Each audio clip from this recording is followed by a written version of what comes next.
6716. godine od postanka sveta, to jest 1208. godine od rođenja Hristovog, započelo je oslikavanje Bogorodičinog hrama u manastiru Studenica.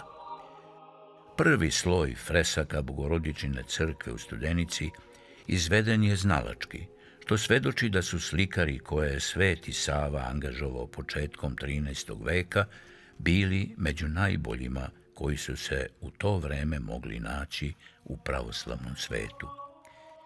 Više od 3 veka kasnije, usled oštećenosti, neke freske iz vremena Svetog Save zahtevale su obnovu. Tom odgovornom i ozbiljnom poslu pristupilo se brižljivo, a bio je poveren najboljim srpskim slikarima druge polovine 16. veka, Andreji i Longinu.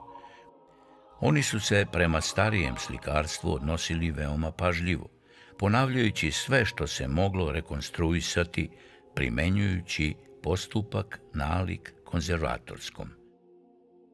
Program skulptoralne dekoracije Bogorodičine crkve predstavlja najstariju, najbogatiju i najznačajniju celinu srpske srednjovekovne plastike, koja je sačuvana. Na prozorima i vratima dostignuti su visoki umetnički kvaliteti. Posebnom lepotom izdvajaju se 4 portala, zapadni, unutrašnji i 2 bočna, kao i trodelni oltarski prozor. Studenička mermerna skulptura obiluje lozicama i vrežama, realnim i fantastičnim motivima. Ukras je romanskog stila i najvišeg je umetničkog kvaliteta među srednjovekovnim crkvama. Umetnički kvalitet zidnog slikarstva i skulpture, ali i prva upotreba ćiriličnih natpisa u srpskom hramovnom živopisanju, govore o važnosti i jedinstvenosti ove celine. Crkva svetih Joakima i Ane, kraljeva crkva, živopisana je nedugo nakon što je podignuta, najverovatnije 1318. godine. Milutin je tom prilikom, kao i svaki put kada je trebalo oslikati neko od njegovih najznačajnijih zadužbina, angažovao najbolju grupu slikara, predvođenu čuvenim Mihailom Astrapom. Freske kraljeve crkve se izvanrednim kvalitetom izvedbe svrstavaju u remek dela vizantijske umetnosti 14. veka.